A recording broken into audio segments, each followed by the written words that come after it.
Oh, take mind off football, as much as you can. Lock in on some academics and really just take time off. I think that was the biggest thing for me is allow the body, allow the mind to rest and just get ready for the rest of the season. Well, Coach Sweeney talked about the championship phase. He says you guys' best ball is ahead of you. Discuss the sense of urgency this team has right now and the opportunity at hand to put together a full game versus Notre Dame up in South Bend this Saturday. Yeah, it's a really big deal. It's something we've been working towards since January. And to be able to have a really big matchup against Notre Dame, at their place, which is I think I saw something Coach Sweeney said. It's just a place you want to play at. It's a place you want to compete in. So to be able to have that opportunity, put a full game together, do our thing. It's something that we have been preparing for a long time. So you mentioned sense of urgency. I think what will help us is that we've had that sense of urgency, and it's not something that we just apply this week because it's Notre Dame and it's a big atmosphere, it's a big game. It's something that we've had, so we've just got to continue to keep that up, and know the game plan, know how to execute, and just make plays. Did Notre Dame recruit you very much? A little bit. A little bit. Did you take any visits there? Yeah. No, I was joking around. They recruited me really, really heavy. Yeah, it was actually my second school behind Clemson. So definitely a little bit there. But yeah, I took probably 4 or 5 visits. Got cut out during COVID, and then wasn't able to return. But yeah. What were some of the things that stood out to you about the campus or the football stadium? And did you think to yourself back then, like, hey, I might get a chance to play at Death Valley or here at Notre Dame Stadium? Yeah, I have so much tradition. I think that's the first word that comes to mind. Growing up, watching Rudy, and so many things that go into it.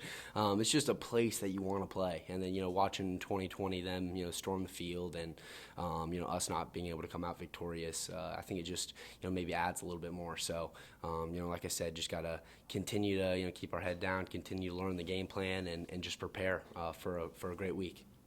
I guess as far as your favorite movies growing up, where did Rudy rank? I mean, was that one of the ones that was up there? Yeah, well, at a young age, it was probably that and Blindside as my 2 favorite movies. As I've kind of grown old and started to gain a little bit more knowledge in the movie industry, I think it's kind of widened away from the football scenes and football. But yeah, I think as I was young, it was Blindside and that 1 and 2 for sure. Speaking of young people, on Twitter, I saw you kind of retweeting and quoting, there are little kids dressing up like you for Halloween. Did you ever think that was going to happen, when you were a high school football player? Or what does that mean to you to have these little kids looking up to you like that? Yeah, it's unbelievable.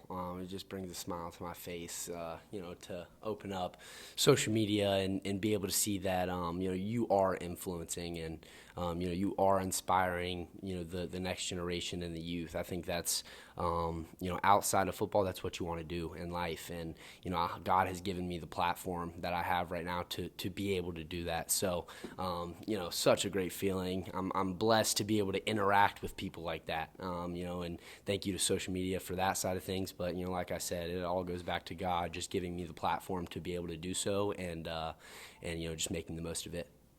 And you talked about being rested, but I guess, can you describe how different your body feels after 1 week of rest compared to 2 weeks of rest? Yeah, with 1 week rest and then just thinking back to last year, kind of around bowl game area, we didn't make the ACC championship, so we had that week off as well. I think that, your body kind of adjusts and becomes accustomed to, whatever it's given. So, I have very good self-awareness in terms of my body and how I'm feeling. I know I'm telling my body, like, all right, you've got 1 week, like we've got to do everything in this 1 week to get back to, full health mentally and physically. So I think that's a big part of it is being able to adjust and your body making adjustments to whatever situation you're in, which is something that the training room and being in the castle have done great with helping me get back to where I need to be. Well, I'm sure you watched that 2020 epic game up there in South Bend that went to double overtime. What were your recollections of that game? Yeah, it's a tough one. It goes down into double overtime. At that point, it can really go either way. But I think the biggest thing I took away from it is it's just how everybody looked, how everybody felt. As they were walking off the field, you see all the Notre Dame fans storming and bumping in, running in, getting in Trevor's face. So I think that's the stuff that truly sticks out. Just kind of having that in the back of your mind and adding fuel to the fire. So we were talking to Phil Mafah, I think it was a week ago, and he was saying that you might get a little more attention than he does just because you're the number one back, but that he doesn't resent you in any way for it. And that's just what is given to you, and he appreciates that. I mean, how grateful are you for a teammate who's willing to sacrifice in that way? And what does that say about Phil that he is? Yeah, I think it says so much, towards Phil and his character, who he is a person. He's got everything you need to be successful in life, and that's not on the football field, not only in the business world, but everything. And you learn to just love somebody like that. And spending the last almost 2 years with him now, there's very few things. Maybe on one hand I could pick out that I don't, prefer. What I'm trying to say is I love that dude with all my heart. I mean, there's nothing else to say. He's one of the greatest dudes I've ever been around. He uplifts me and makes me a better person, a better player every single day. And that's what I love about Phil Mafah, and it just goes to show, that he's willing to give a little bit of that attention away, or me get a couple more carries. That's just the epitome of this football team. Kind of like with what you saw with DJ and Cade against Syracuse. I think that's what this football team entails of, and it's why we are so special. So yeah, I love 2-6. He pushes me every day. Wouldn't want anyone else as my brother, teammate, roommate. So many things in there. So.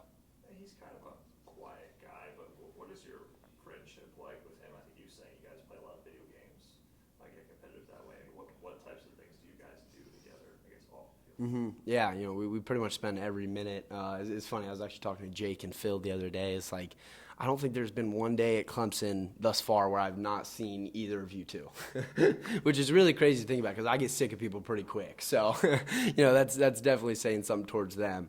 No, but you're totally right. Just being able to spend every day with him and, just kind of getting accustomed to be more like him, picking up some of his, terminology and thoughts and all of that stuff. It's been a really cool process. I couldn't ask for a better friend, better roommate. I guess what's his terminology? Pick up on? Yeah, just being from different areas, saying different things, thinking different ways.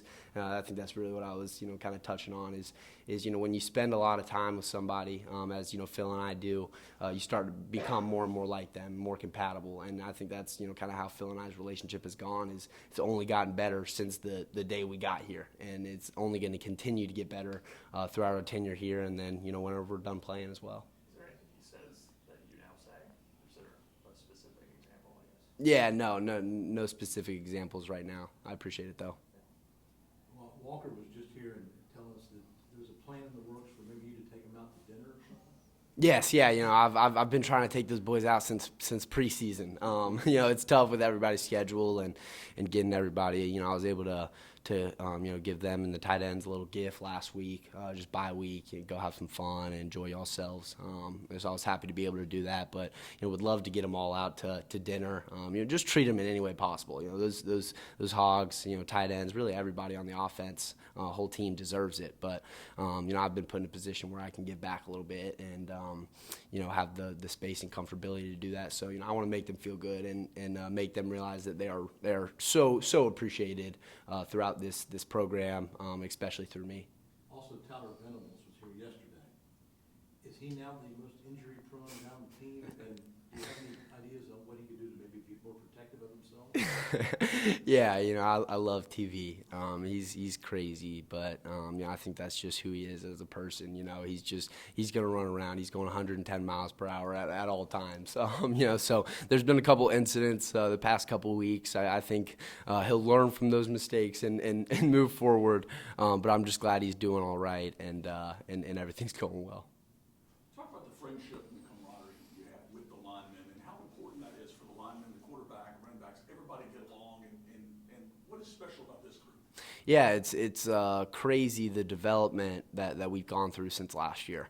Last year I would kind of sit in the backfield and I'd be afraid to ask who the point is because I just didn't really have much of a voice on the field. But this year I'll pause DJ's cadence to step up and communicate with them, talk who y'all got, what protection we got here, y'all changing it. So just the communication infield, and then when you're talking off the field, those are the guys that I hang around with and spend a lot of my time with. So just creating that camaraderie, it definitely travels over to the field with that chemistry and just kind of knowing each other like the back of your hand, being able to communicate and make plays off of that. Coach Sweeney talked about the fact that y'all haven't put together a complete game, offense, defense, special teams yet this season. You're still 8-0, which is great. But as one of the team leaders, how do you inspire your teammates to put one of those games together? Maybe if you get a big lead by 20 points like you did at Florida State, to keep the foot on the gas. Mm-hmm. Yeah, it truly is on the leaders for that, and that's something that we've struggled with. So thankful to be 8-0 with, those problems. But I think once we taste it, it'll be, something like we want it again, right? So we just got to hit that first time, that first full game of great football, offense, defense, special teams. If we're just able to get a little taste of that, I think it'll become what we're accustomed to. This football team hasn't really gotten a great taste of that over the past 2 years, or a year and a half. So, as a leader, you just got to keep everybody focused. You got to keep everybody in the game, even if you are up by 20 points, against a good Florida State team. It's just keeping everybody locked in, dialed in, ready to go, and, want to just punish people, not only beat them. How much do you savor the opportunity to return kickoffs? I love it.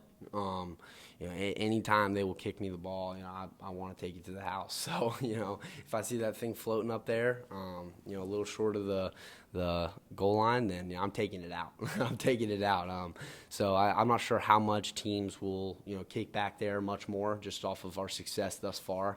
But, whenever they do, God bless them because, we've done a great job this season, and I think we're just going to continue to get better with more opportunities. Did you assume it's safe to assume that you returned kickoffs a lot in high school? Yeah, so I actually sat back there all 4 years, and I returned 0 kicks. Yeah, 0 kicks. Actually, one my senior year. But yeah, they just didn't kick me the ball in high school. So, like I said, I'm still learning, the different parts of it, especially, the development, from high school to college level, reading different keys, speed of the game, things like that. So, I'm still getting used to it, but I love it back there. Did they try moving you around or disguising you in some way? Yeah, early on they did, but I think after that it was just, pretty obvious. So, yeah. You've had some long runs this season in which you've been caught from behind. That didn't happen on Saturday, that 50-yard touchdown run. Did you just say to yourself, it's not going to happen again? You almost lost your balance there at one point.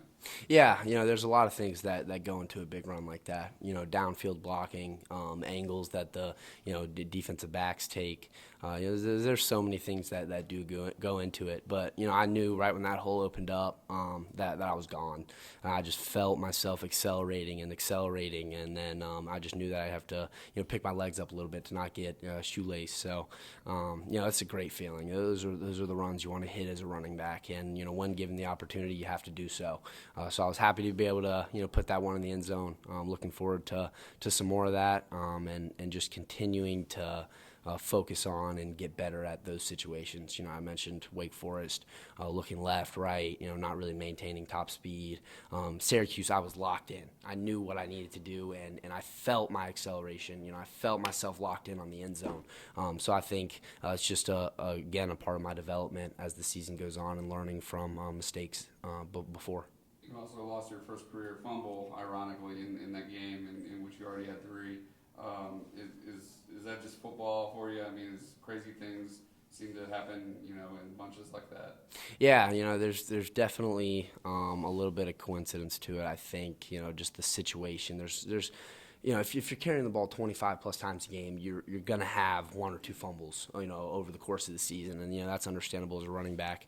But I think, you know, in that situation, you know, my awareness was kind of taken off. And the only reason I say that is because of the situation and the play itself. You know, I saw the end zone. I saw the path to the end zone.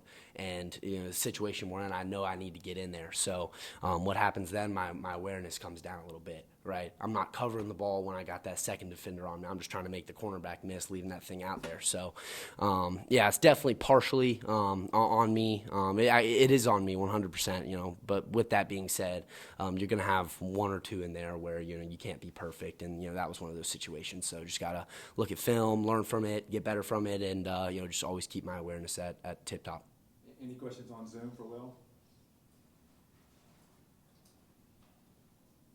Any questions here? Yeah, well, this is Anna Adams with Clemson 24/7. So what have you seen from Notre Dame's front, just between their linebackers and their defensive line so far?